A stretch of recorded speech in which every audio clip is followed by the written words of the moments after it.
Up last week when I was saying that I remember vividly when I was in high school that the principal said it, there wasn't no more arguing about it. I mean, we had that kind of respect for the principal. On back Yeah. down through the elementary school, our teachers got the utmost respect for us. In the community, the preacher got the utmost respect from us. And we live in a society now where the same word that y'all just used, nobody has no respect for anyone. And you can't have a society where people just do what they want to do.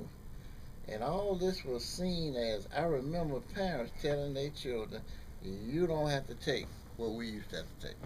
That was after the Martin Luther King did. Well, what is a kid going to do when you tell a kid something that crazy? So now they fighting back and rebelling. In other words, they just start disrespecting white teachers, black teachers, all teachers. A All people. child don't, yeah, all people. A child don't know the difference. And now we don't let that thing get out there so far. It has become a part of our culture.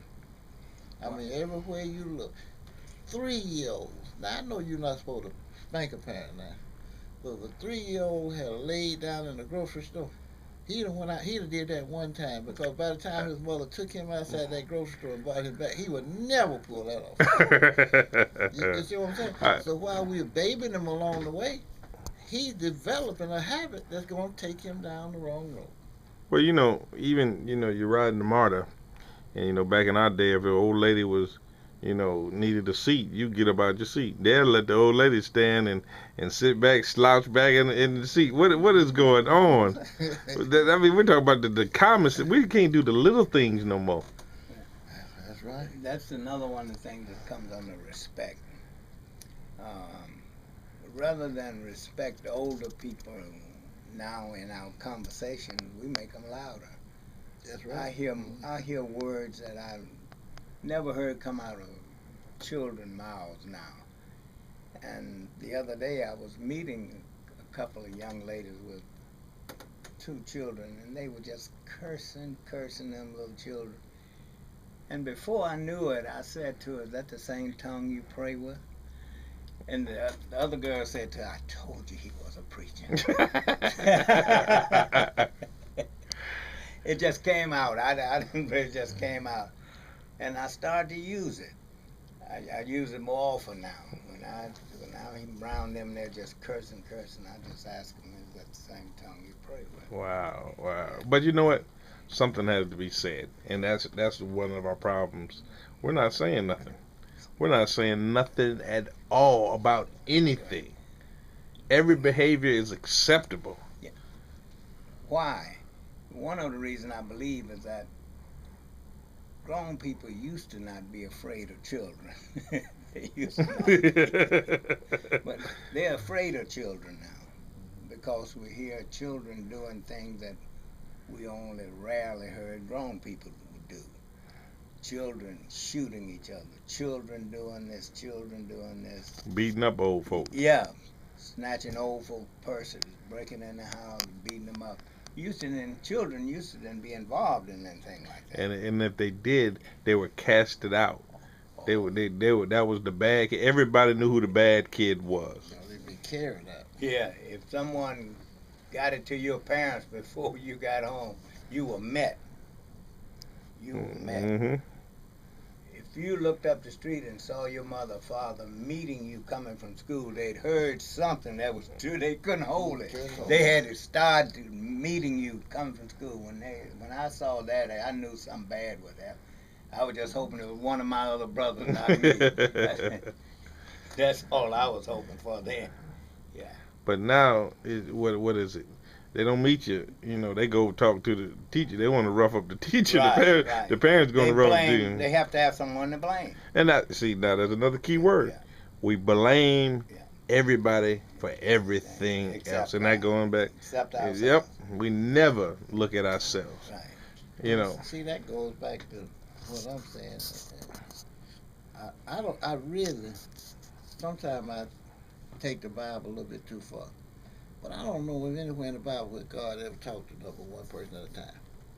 If you wouldn't hear it from the leader, you wasn't gonna get it. And we are in a situation now. We're spending more money for education. We're spending more money for prisoners, trying to get them reformed. We are spending money for everything, and the results are no good. What institution are we going to go to get the kind of results we're talking about? You were in Ohio. He was in Memphis, and worse than that, Kenosha, Wisconsin. And I'm up there, and now I wasn't in Charlotte. I'm out in the country in Charlotte. You understand what I'm saying? And we heard and were taught the same things. And you're talking about some years different here. I recognize that right off with Brother Pruitt. He talked like this to me all the last 30 years I've known him. And my people were saying the exact same thing that he was being taught a generation earlier. I have the answer to that. Mm-hmm. See, I thought as a little boy that grown people had a big meeting. They did. And they told each other what they were going to say. They did. When they see me somewhere. And when they see another child. I really thought that because if a person saw me way away from my house and I was just throwing rocks, he would say, "Son, your daddy know you down here throwing those rocks?" He would say that, just passing by a grown person.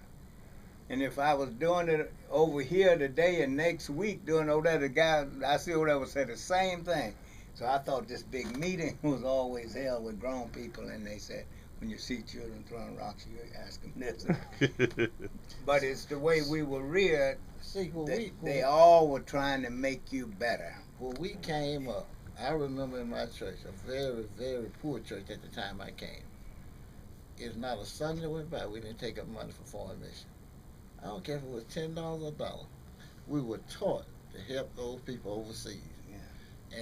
And we sent money to the conventions.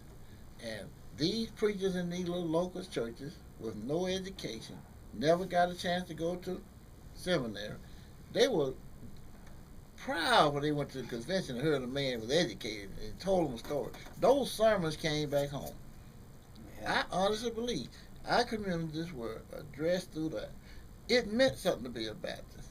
It meant something to be a Methodist. It meant something to be a United Methodist. Because this is where I was fed from.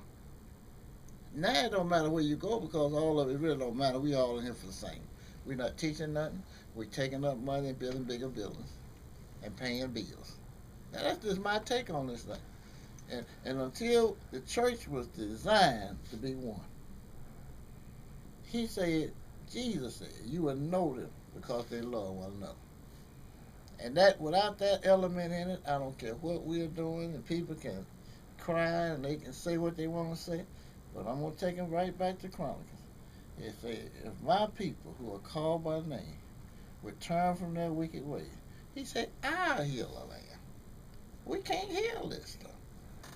We can't do it, huh? But we want to heal, and we want to keep what we're doing at the same time. And Brother Pruitt, you're a Bible student more so than I am.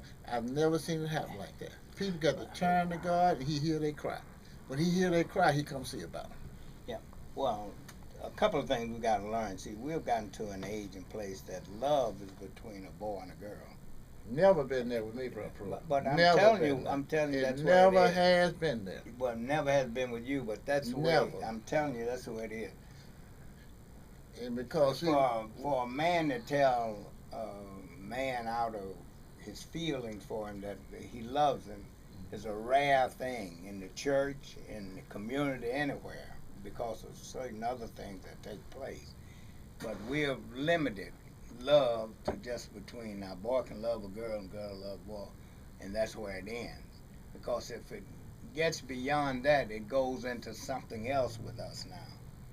We are not big enough Christians yet to say, George, I love you, and it end there,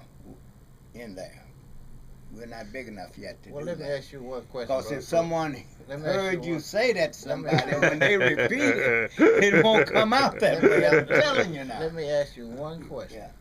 What would make me follow you around for 35 years except for love?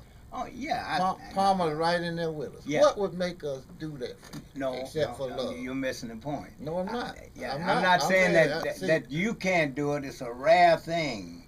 Very, very rare. It's easier limited to boy and girl.